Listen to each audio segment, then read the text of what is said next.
வங்கக்கடல்ல எந்த ஒரு சலனமும் கிடையாது. ஆனா தமிழகத்துல பல்வேறு மாவட்டங்கள்லயும் மழை பெய்துகிட்டு இருக்கு.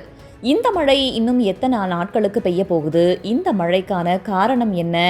இந்த மழை எந்தெந்த மாவட்டங்களில் பெய்ய வாய்ப்பு இருக்கு என்பது போன்ற பல்வேறு விஷயங்களை இந்த காணொளியில நம்ம விரிவா பார்க்கலாம். இது வெதர் வித் வேதா.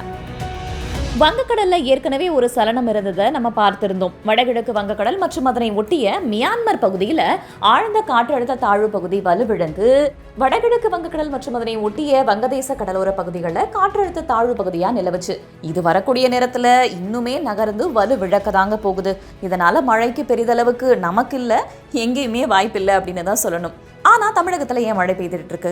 2 காரணங்கள் சொல்லலாம். ஒன்று, தமிழகத்துடைய உள்பகுதிகளில் ஒரு வளிமண்டல மேலடுக்கு சுழற்சி நிலவிக்கிட்டு இருக்கு. 2வது, உங்களுக்கு நல்லாவே தெரியும், இந்த கோடை காலத்துல எல்லாம் பார்த்தோம்னா பகல் நேரத்துல வெப்பநிலை அதிகமா இருக்கும்.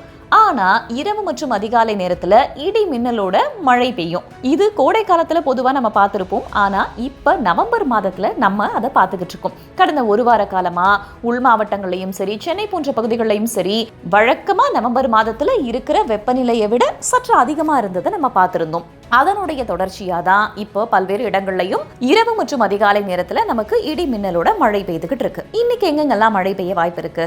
வானிலை ஆய்வு மையத்துடைய கூற்றின்படி அரியலூர், பெரம்பலூர், திருச்சி, கள்ளக்குறிச்சி, திருவண்ணாமலை, சேலம், தருமபுரி, கிருஷ்ணகிரி, திருப்பத்தூர் மாவட்டங்கள்ல கனமழை பெய்ய வாய்ப்பு இருக்கு. திருப்பத்தூர் மாவட்டத்துல ஏற்கனவே கனமழை பெய்து அங்கு விடுமுறையும் விட்டிருக்காங்க அப்படின்றது நமக்கு தெரியும். அடுத்தபடியா நாளைக்கு ராமநாதபுரம், சிவகங்கை, விருதுநகர், மதுரை, தேனி, திண்டுக்கல் போன்ற உள் மாவட்டங்கள்ல கனமழை பெய்ய வாய்ப்பு இருக்கு.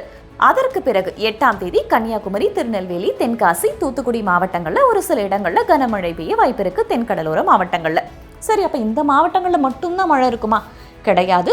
எல்லா மாவட்டங்கள்லையும் நமக்கு பரவலாக மழை பெய்வதற்கான வாய்ப்பு இருக்கிறது. அதுலயும் குறிப்பா KTCZ, அதாவது காஞ்சிபுரம், திருவள்ளூர், சென்னை, செங்கல்பட்டு இந்த ஜோன்லயும் சரி, சிவகங்கை, புதுக்கோட்டை, ராமநாதபுரம், டெல்டா மாவட்டங்கள், தஞ்சை, திருவாரூர், நாகை போன்ற டெல்டா மாவட்டங்கள்லையும் சரி நமக்கு வரும் நாட்கள்ல, அதாவது 2-3 நாட்களுக்கு மழை தொடர்வதற்கான வாய்ப்பு இருக்கிறது. இங்கெல்லாம் மழை தொடர போகுது. மற்ற மாவட்டங்களில் நமக்கு அந்த மழை சொன்னலையா, ஏற்கனவே நமக்கு பகல் நேரத்தில் வெப்பநிலை அதிகமாகவும் அதற்கு பிறகு இரவு மற்றும் அதிகாலை நேரத்தில் அந்த மழை பெய்தலையா, அது பரவலாக மிதமான மழையாக இருக்க போகிறது. ஒரு சில இடங்களில் மட்டும் கனமழையை நம்ம எதிர்பார்க்கலாம். இது இப்போது இருக்கக்கூடிய இந்த நேரத்துக்கான நிலவரம் தான். அடுத்ததாக 15ஆம் தேதிக்கு பிறகாக நவம்பர் மாதத்துடைய பிற்பகுதியில நமக்கு சலனங்கள் உருவாக்கி நம்மை நோக்கி நகர்வதற்கான வாய்ப்பு இருக்கு.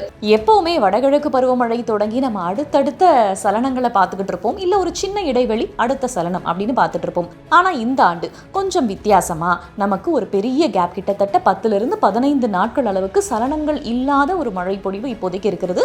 நவம்பர் மாதத்துடைய பிற்பகுதியில சலனம் உருவாகி நம்மை நோக்கி வருவதற்கான வாய்ப்பு இருக்கிறது. ஆனா அது என்ன மாதிரி சலனமாக இருக்க போகிறது, எந்த அளவுக்கு மழையை கொடுக்க போகிறது என்பது குறித்து இப்ப நாம சொல்ல முடியாது.